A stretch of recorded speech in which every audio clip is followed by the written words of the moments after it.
Mary, thank you. And former Steelers players gathered at Stage AE tonight for a 50-year reunion of the team's Super Bowl winning 1974 team. They shared memories from the Steelers' first Super Bowl victory. KDKA's Ricky Sayer was in the room for the curtain call event. And Ricky, what stood out?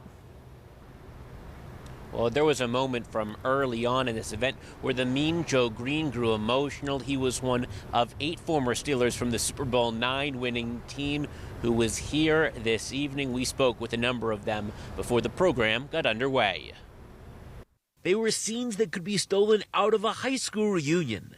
The guys that are here are brothers. Instead of a class ring, they share Super Bowl rings. We may not see each other for a while, but then we come together and it's like no time has gone by. It's terrific because we all have our own stories about that period of time, and we've gotten much better, you know, than we actually were when we played. But let me tell you about the Super Bowl. They shared those stories in front of a crowd of hundreds at Stage AE.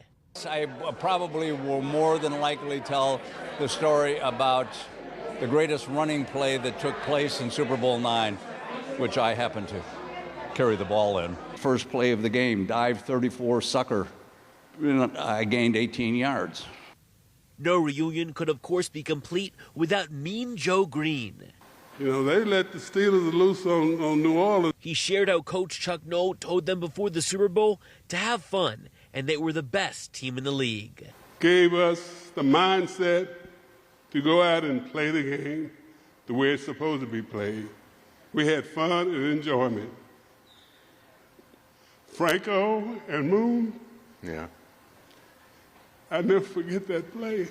Attending the event was former players who just missed out on that specific Super Bowl. and it's kind of like you get that Super Bowl feeling just off of these guys. It's great, man. I believe that I played on the greatest football team that ever played a game, bar none, with some of the greatest players that ever played a game. Proceeds from the event go toward John Cobb's nonprofit, Adventures in Training with the Purpose. We offer physical and mental health services for free of charge. All to active service military, veterans, and first responders. What I get to do with ATP is I work hands-on with people that have bullet holes in their head, people that have been paralyzed, people that have chronic conditions. It becomes very important in the health of the people that go to see John. John leads their team, no doubt learning a thing or two from his coach a half-century ago. Chuck gave a great group of guys the mindset to come together and play as a group. And in that group, Greene says they were all leaders. It just wasn't one guy, but that's what made it special. The Super Steelers. JT Thomas also shared that this game was won pregame in the tunnel, that frankly that they were scared looking at the Vikings, but then there were some choice words from Gled and words that he said to the other team, to the Vikings, giving his teammates all the motivation they needed. Live on the North Shore, Ricky Sayer, KDKA-TV News.